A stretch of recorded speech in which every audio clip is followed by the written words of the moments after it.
और इधर supreme court ने कल तलाकशुदा मुस्लिम महिलाओं को गुजारा भत्ता दिए जाने के फैसले के बाद जमीयत उलेमाए हिंद हरकत में आ चुका है। आज इस फैसले पर चर्चा करने के लिए जमीयत उलेमाए हिंद के अध्यक्ष मौलाना अरशद मदनी ने लीगल टीम की बैठक बुला ली है। इस बैठक में सुप्रीम कोर्ट के फैसले का अध्ययन किया जाएगा। लीगल टीम की बैठक के बाद जमीयत उलेमाए हिंद के अध्यक्ष मौलाना अरशद मदनी इस मुद्दे पर अपना पक्ष रखेंगे। सुप्रीम कोर्ट ने 10 जुलाई को ऐतिहासिक फैसला देते हुए कहा कि अब तलाकशुदा मुस्लिम महिलाएं भी पति से गुजारा भत्ता मांग सकती हैं। सुप्रीम कोर्ट ने कहा कि यह कानून हर धर्म की महिला के लिए और तलाकशुदा मुस्लिम महिलाएं भी सीआरपीसी की धारा 125 के तहत अपने पति से गुजारा भत्ता मांग सकती हैं।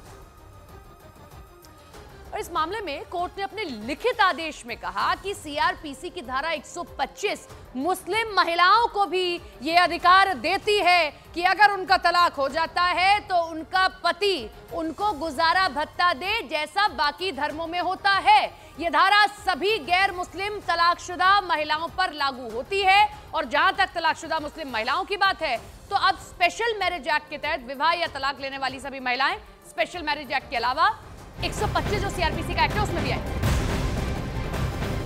और आगे बढ़ते हैं खबरों में। सुप्रीम कोर्ट के फैसले से मुस्लिम महिलाओं में बहुत खुशी है। बरेली में आला हजरत की बहू तलाकशुदा निदा खान ने फैसले पर खुशी जाहिर की और कहा कि मुस्लिम महिलाओं को शरीयत के नाम पर परेशान किया जाता है और वो इसके भुक्तभोगी हैं।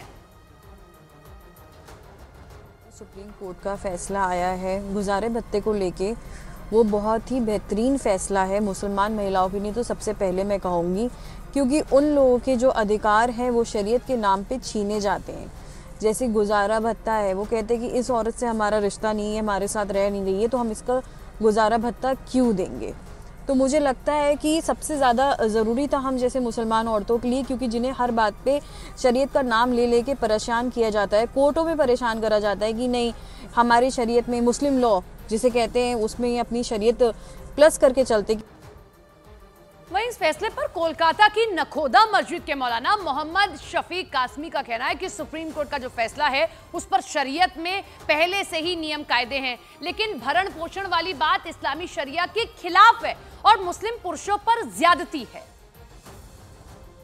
शख्स अपनी बीवी को तलाक देता है तो उसको दैन महर तो देता है, 3 महीने का इद्दत का खर्च भी देता है और कुरान में बताया गया है मताउम बिल मारूफ, यानी अपनी हैसियत के हिसाब से एक सूटेबल गिफ्ट दे करके उसको मारूफ तरीक़े से रुखसत करना है। तो ये ऑलरेडी पहले से है। अलबत्ता ये जो मेंटेनेंस का जुमला जो है कि वो अपने शौहर से जब तक के वो दूसरी शादी ना कर ले या जब तक वो हयात से है, जब तक मर न जाए, शौहर से मेंटेनेंस लेना, ये इस्लामिक शरिया के ख़िलाफ़ है। ये